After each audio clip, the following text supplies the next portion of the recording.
தந்தை மகன் தூய் ஆவியாரின் பெயராலே ஆமென். ஆண்டவர் பெயரிலே நல்லதே நடக்கும். கிழமை குறிப்பாய் உங்கள் குடும்பத்தை ஒப்புக்கொடுங்க, உங்கள் பிள்ளைகளெல்லாம் ஒப்புக்கொடுங்க. உங்கள் வாழ்க்கை, உங்கள் தொழில், உங்கள் வியாபாரம், என்னவெல்லாம் கவலைகள் கஷ்டங்களை சந்திக்கிறீர்களோ ஒப்புக்கொடுங்க. சொல்லிங்க கிருபையிலே ஆசீர்வாதம். குறிப்பாய் புனித சூசையப்பருடைய நாள், இந்த சூசையப்பருடைய வல்லமையான செபத்தில் உங்கள் குடும்பங்கள் மீட்கும். மகிழ்ச்சியாய் வாழ்வீர்கள். நம்புகள் அன்பர்கள் விசுவாசத்தில் சொல்ற மகிழ்ச்சியாய் வாழ்வீர்கள். ஆண்டவர் அருகில் இருந்து சொல்ற நற்கரணை ஆண்டவர் பெயரால் சொல்லுகிற மகிழ்ச்சியாய் வாழ்வீர்கள் என்று ஒப்பு கொடுத்து வார்த்தை வலுவானது, இறை வார்த்தை ஆற்றல் வாய்ந்தது என்று சொல்வதுதான். இறை வார்த்தை என்பது, ஆண்டவருடைய வார்த்தை என்பது, இந்த பைபிள் என்பது, திருவிவிலியம் என்பது கடல் நீரை போல. எவ்வளோ அதிகமாய் கடல் நீரை குடிக்கிறீங்களோ அவ்வளோ அதிகமாக தாகம் எடுக்கும். என்றால் கடல் நீரில் உப்பு தண்ணீர் தாகத்தை தணிக்காது, தாகம் எடுத்துக்கொண்டே இருக்கும். அது போலதான் இறை வார்த்தையை வாசிக்க வாசிக்க வாசிக்க அது நாழங்கள் அதிகம், அர்த்தங்கள் அதிகம். ஒரே இறை வார்த்தை கூட மீண்டும் மீண்டும் வாசிக்கிறீங்களேன், ஒவ்வொரு நாளும் ஒவ்வொரு சிந்தனைகள் பெறலாம். மறைவுரைகளை, ஞாயிற்றுக்கிழமை மறைவுரைகளை நீங்க எத்தனை முறை கேட்டிருப்பீங்க? அதே நற்செய்தி மறைவுரைகள் ஒவ்வொரு முறையுமே குருக்கள் வித்தியாசமான சிந்தனைகள். ஏனென்றால் ஆண்டவர் ஒரே இறை வார்த்தையில மீண்டும் மீண்டும் பேசுவார். அதான் 2000 ஆண்டுகளை கடந்து இறை வார்த்தை நிற்கிறது என்றால் இந்த இறை வார்த்தை ஆழமிக்கது, அந்த இறை வார்த்தை ஆற்றல் மிக்கது. அதுதான் இன்றைக்கு நற்செய்தியிலே ஆண்டவர் விதைப்பவர் ஓமையை சொல்கிறார். விதைப்பவர் ஓமை வழியோரும் சில விதைகள் பாறைகளிலே, சில விதைகள் முட்செடிகளே, சில விதைகள் நெல்நிலத்தில விதைகள். இதை சொல்லி ஆண்டவர் சொல்லுகிறார், வழியோரம் விழுந்த விதைகள் ஒன்றுமில்லாமல் போய்விட்டன என கால்நடை பகுதி. பாறைகளிலே விழுந்த விதைகள் முளைத்தன, ஆனால் மண் ஆழமில்லை. எனவே கதிரவன் மேலே ஏற அவர் கருகி போன. சில விதைகள் முட்செடிகளிலே வளர்ந்தன, ஆனால் முட்கள் வந்து இறுகி விட்டன. சில விதைகள் தான் நல்ல நிலம், சில 30, சில 60, சிலது 100 மடங்காக விளைச்சலை கொடுக்கும். கேட்க செவியுள்ளவர் கேள் என்று நற்செய்தியை முடிக்கிறார். இந்த நற்செய்தியின் கடைசி பகுதி மத்தேயு நற்செய்தி 11வது அதிகாரம் 1-9வது வார்த்தை, கேட்க செவியுள்ளவர் கேள்.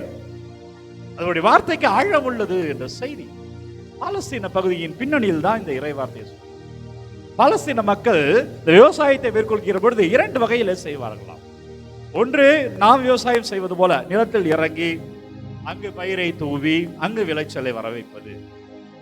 இரண்டாவது, சில சோம்பேறித்தனமாக இருக்கிற பொழுது, வேலைக்கு ஆள் இல்லாமல் இருக்கிற பொழுது கழுதை மேலே ஒரு மூட்டை வைத்து அந்த மூட்டையிலே ஒரு துளையிட்டு அதை கழுதையை அந்த விளைச்சல் பகுதியை நடக்க விடுவார்களா எல்லா இடங்களும். அப்பொழுது அந்த மூட்டையிலிருந்து அந்த பயிர்கள் வரும், அந்த விதைகள் வரும், அங்கே விழும்.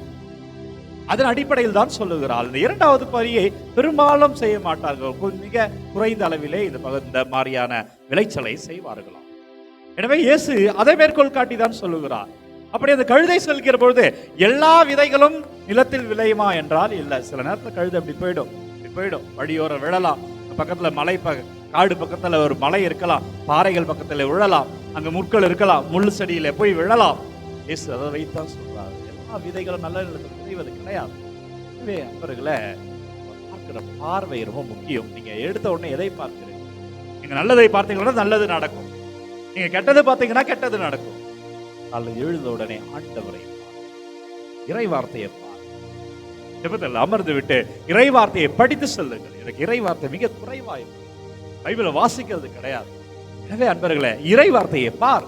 நல்ல நிலத்தில் விழுந்த அந்த விதையானது 30 மடங்கு 60 மடங்கு 100 மடங்கு விளைச்சல் என்ற வார்த்தையை தருகிறார். கேட்க செவியுள்ளவர் கேள்.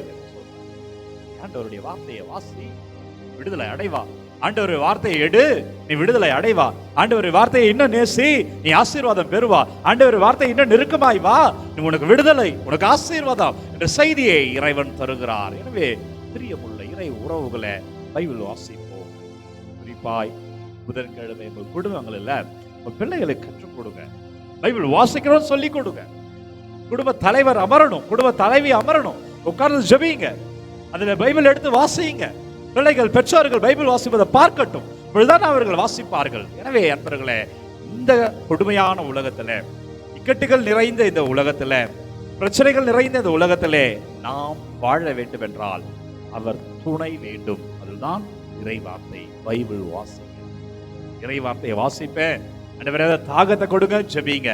அது உங்களுக்கு 30 மடங்கு வெற்றி, 60 மடங்கு வெற்றி, 100 மடங்கு வாழ்வினுடைய வெற்றியை தருவேன் என்று சொல்லி இவ்வாறு முடிக்கிறார். கேட்க செவியுள்ளோர் கேட்கட்டும்.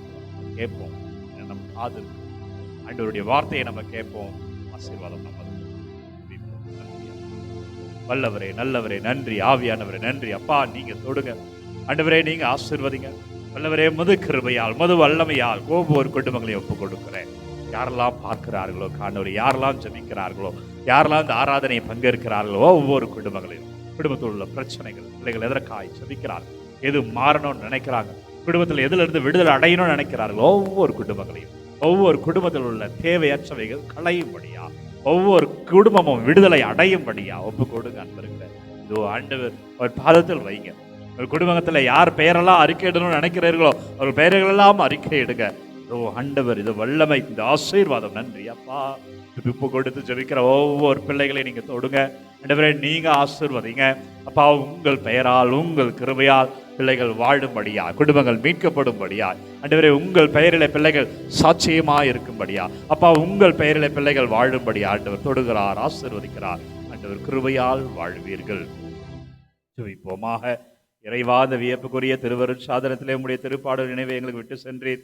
திருவுடல், திரு ரத்தம் ஆகியவற்றின் மறைபொருளை வணங்கும் நாங்கள் மீட்பின் பலனை இடைவிடாமல் அனுபவிக்க அருள் புரியும் என்று வாழ்ந்து ஆட்சி செய்கின்ற உம்மை மன்றாடுகிறோம். ஆமென். உண்மையான நற்கருணை ஆண்டவர் உங்களை தந்தை, மகன், தூய ஆவியார் நிறைவாக வழிநடத்துவாராக. எனவே அன்பர்களே, காணொளி யாருக்கு தேவை என்று நினைக்கிறீர்களோ அவர்களோடு பகிர்ந்து கொள்ளுங்கள். ஒவ்வொரு நாளும் விடியற் காலை 3 மணிக்கு இந்த ஆராதனை ஜீசஸ் சேவ்ஸ் ஃபாதர் பிரேம் என்ற யூடியூப் சேனல் மூலமாக உங்களுக்கு வழங்குகிறோம் என்பதை போர்டு அறிவிக்கிறோம். இந்த நாள் மகிழ்ச்சியாக இருக்க உங்களுக்கு வாழ்த்துக்கள் நண்பர்களே.